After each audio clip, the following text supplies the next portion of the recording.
إن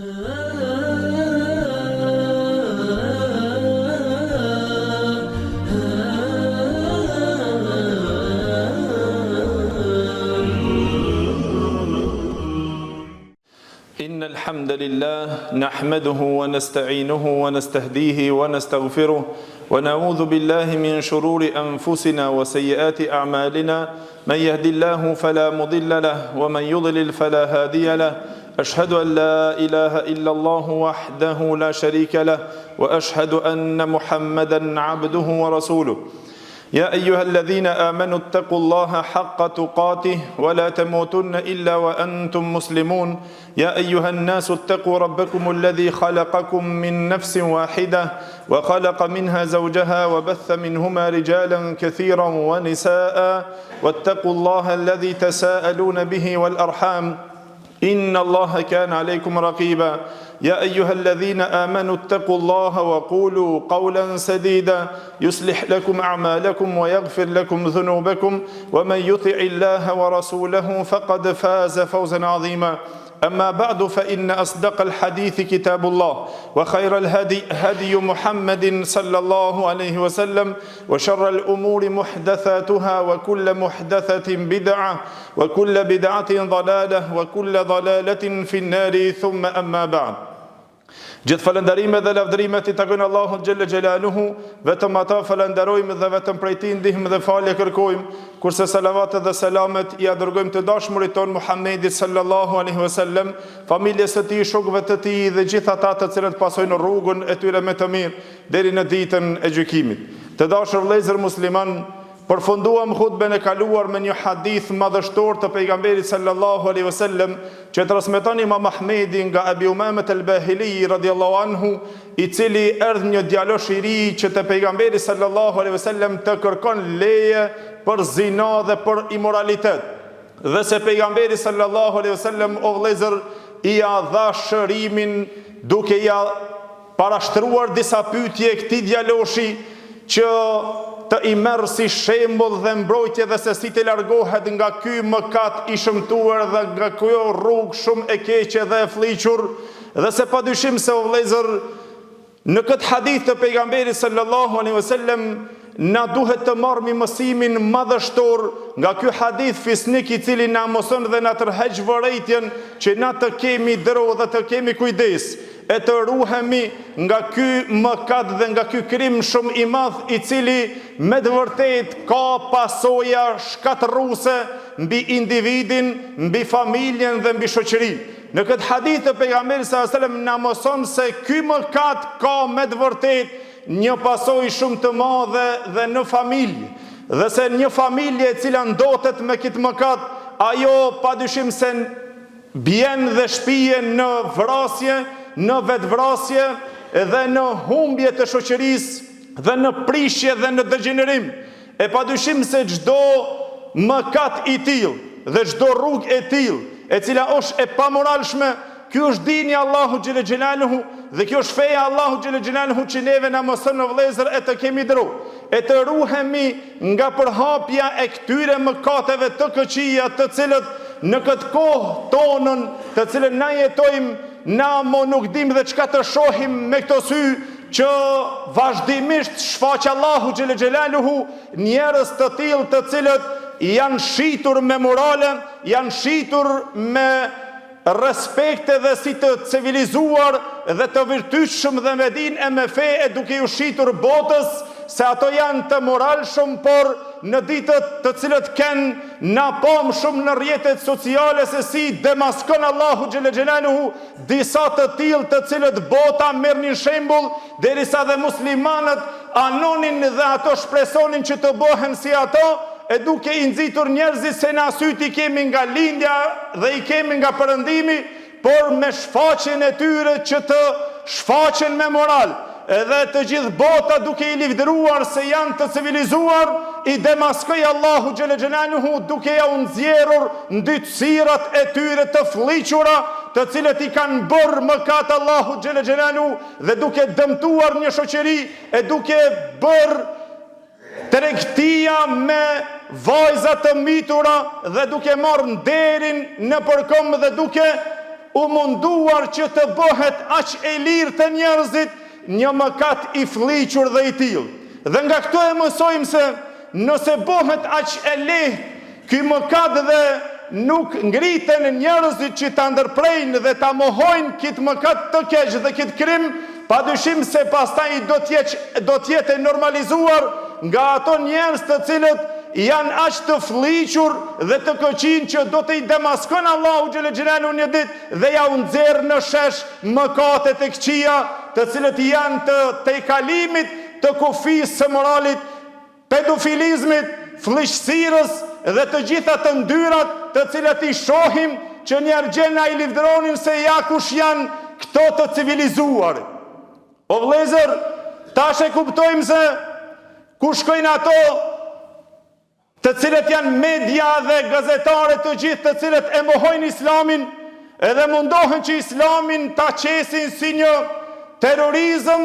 edhe ta qesin muslimanët si të shtërënguar edhe si të pacivilizuar, edhe ato të cilët kujdesen për familjet e tyre, për vajzat e tyre, si të shtërënguar dhe të dhënuar që t'ja u hekin këtë moral e të jenë sa ma të lirë pastaj e të luajnë me nderet e njerëzve. O vëllezër, Allahu xhel xhelalu e jep këtë shembull që me të vërtetë nëse një shoqëri e humb nderin, e humb turpin dhe e humb fen, ajo padyshim se do të mbaron në errësirë, do të mbaron në degenerim e do të mbaron edhe në humbje familjare të nderit të fesë edhe do të shkon në një fliqësirë shumë të keqe. Humbja e nderit për një njeri cili nuk ka turpa i pastaj i bën çka të duash. Nëse humbe në një popull, në një shoqëri turpi, atëherë shumë lehtë çka të bësh se nuk është diçka e madhe. E këto na servojnë ata të cilët vazhdimisht islamin e ofendojnë dhe muslimanët. E ky din dhe ky islam nuk paraqet vepra të tilla. Civilizim që i sjell mbrojtje të nderit është ky din dhe kjo fe, që nëse humb turpin e to, e nëse humb feja në to, ajo shoqëri me të vërtetë se do të shkon në degenerim. Këto katrahurat e moralit të cilët shkatruan moralin njerëzor, e pastaj dhe shesin fëmijët jetima që të i bollizojnë e të i marrin në përkom ato fëmijë atëherë si qëndron çështja e tyre o vëllezër te Allahu xhel xhelalu. Allahu e demaskon e ende këtu që ta dish se mëkati i fliqur, krimi nuk ngel gjithmonë i mshehur. Allahu e nxjerr në shesh. E atëherë ti nëse nuk ke turp, bën çka të duash. Pra pejgamberi sallallahu alaihi wasallam në hadithin të cilin transmeton Imam Buhariu nga Abi Mesud al-Ansariu radhiyallahu anhu, i cili tha se pejgamberi sallallahu alaihi wasallam ka thonë inna mimma adraka an-nasu min kalamati an-nubuwwati al-ula, ajo të cilën njerëzit e kanë arritur gjithherë fjalë të cilët e përdorin dhe kanë të njohur është nga fjalët, është e njohur fjalë profetike e pejgamberëve të Allahut xhel xhelalu që thanë idha lam tastahi fasna ma shit. Nëse nuk ke turp, ban çka të duash. Nëse s'ki turp, atëherë mund të veprosh çka të duash. Nëse humb turpi, nëse humb feja, dinjiteti, morali në një popull, padyshim se ai popull, ajo shoqëri do të shkon në errësirë, në degenerim dhe në shkatërrim të moralit të tyre dhe dinjitetit të tyre. Lutim Allahun xhel xhelalu që Allahu të na mbron nga këto krime të këqija dhe nga këto rrugë të zeza dhe të fliqura. Wa aqulu qawli hadha astaghfirullaha li wa lakum walhamdulillahi rabbil alamin. Alhamdulillahi al-ali al-a'la wa salatu wa salamu ala an-nabi al-mustafa sallallahu alaihi wa ala alihi wa sahbihi wa man walahu wa ba'd. Të nderuar vëllezër, ky din dhe ky islam është ai i cili na ruan nderin ton, na ruan fen ton, na ruan dinjitetin ton dhe na ruan familjen ton dhe personalitetin ton, që të jetojmë të ndershëm e të vdesim të ndershëm e të dalim të ndershëm te Allahu xhel xhelalu dhe të shpëtojmë në këtë botë dhe në botën tjetër.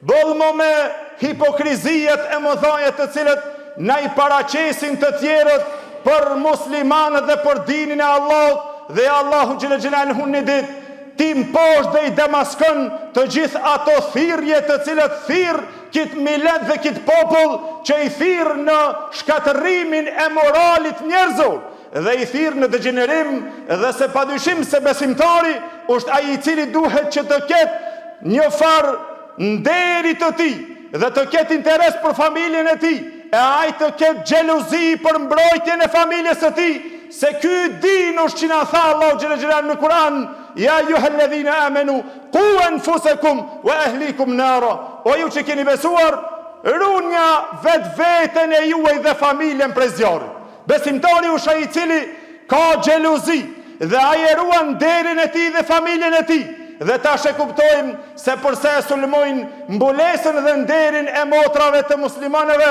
duke i etiketuar me lloj-lloj etiketimesh. Nuk je jona, nuk je vendit tonë, si e kështu, si ashtu. Pse? Se me qenë lakuriq, qenë ka liri dhe qenë ka normalizim. Normalizimi i mëkateve, normalizimi i harameve, i flishtësirave, atëherë kur të normalizohet, shumë le impunohet, pastaj du me thonë dhe manipulohet me vajzat tona dhe me nderin ton. Besimtari është ai i cili ka xhelozi dhe ai xhelozon për nderin e tij, e nuk merr pjesë në dejuthizmin për të cilën pejgamberi Allahut o vëllezër e tërheq vërejtjen në hadithit të cilën transmeton Imam Nesaiu dhe Imam Ahmedi nga Abdullah ibn Umair radhiyallahu anhu, i cili tha se janë 3 persona të cilët nuk do t'i shiqon Allahu xhela xhelaluhu në ditën e gjykimit. E njëri prej tyre tha është dejuthi i cili nuk ka as farnderi dhe ai e pohon mëkatin edhe nëse e shen familjen e tij. Nuk xhelozon për mëkatin që e shen familjen e tij. Dejuth është ai që nuk intereson vajza e tij, si intereson as gruaja e tij, as familja e tij, as nxënësit e tij, por gjithashtu tha pejgamberi Allahut e ka haram, ja bën haram Allahu xhennetin ai dejuthi i cili mëkatin e shen në familje por nuk intereson. I pandershmi dhe nuk goditet me këtë sëmundje vetëm se ai i cili nuk ka fare moral, ai i cili nuk intereson mbrojtja familjes së tij, ai i cili e sheh vajzën e tij të lakurishsuar dhe nuk i intereson që ta ndalet ta pengon, e sheh familjen e tij të lakurishsuar për kanë që dol për të kullotër të tjerët. Për atë vëllezër, kjo është nder dhe është respekt që na si musliman të i largohemi të gjithë këtyre të ndyrave dhe të i largohemi këtyre krimeve të mëdhaja, se këto çojnë në degenerim, në shkatërim edhe në humbjen e moralit njerëzor. Lutim Allahun xhela xhelalu që Allahu ta mbron rinin ton nga ky mëkat i fllihur. Allahu xhela xhelalu ta pastron shoqërinë ton nga këto rrugë të zeza e të fllihura. Wa aqulu qawli hadha wastaghfirullaha li wa lakum wa aqimus salat.